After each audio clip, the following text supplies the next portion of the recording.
An Martin sein Streit mit der Kathi geht ewig lang hin und her, aber schließlich zieht er einen Schwanz ein und sie kommen sogar auf Du miteinander. Der Ludwig schlagt mit dem kleinen Theo zu Lansing auf, aber der preiselt ein wenig. Und drum möchte das Zwiefel, dass er ganz da bleibt, damit dass er ihm ein gescheites Borisch beibringen kann. Da tut aber der Ludwig nicht mit. Der Michi traut einen Yoga-Film von seiner Alten und traut ihm nicht, dass er ihr sagt, dass er verschmierte Augen hat.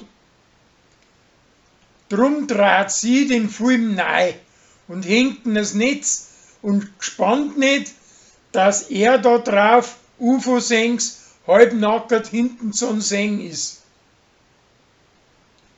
Der Rolli stellt einen Blechtrottel auf, der wo die ganze Wohnung steuert.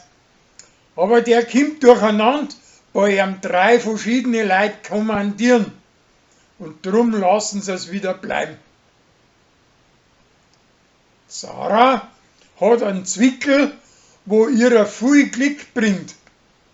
Und sein preisischer Onkel weiß das nicht und zahlt damit bei der Leni.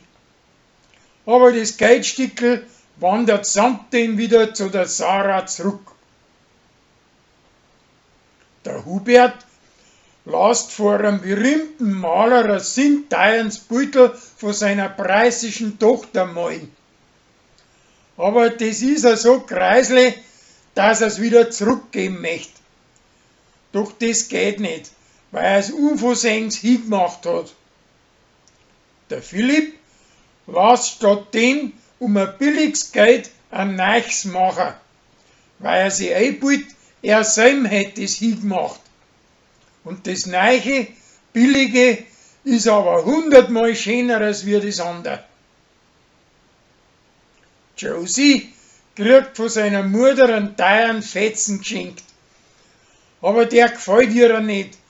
Und drum schenkt sie am Pfarrer für den Basar. Das Hummerl krampft ihm da und zieht ihn an.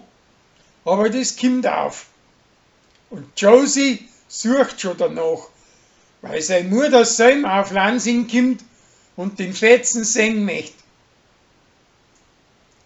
Der Gregor wird fuchsteufelswild, weil seine Alte länger auf der Hütte bleibt, als wir es ausgemacht haben.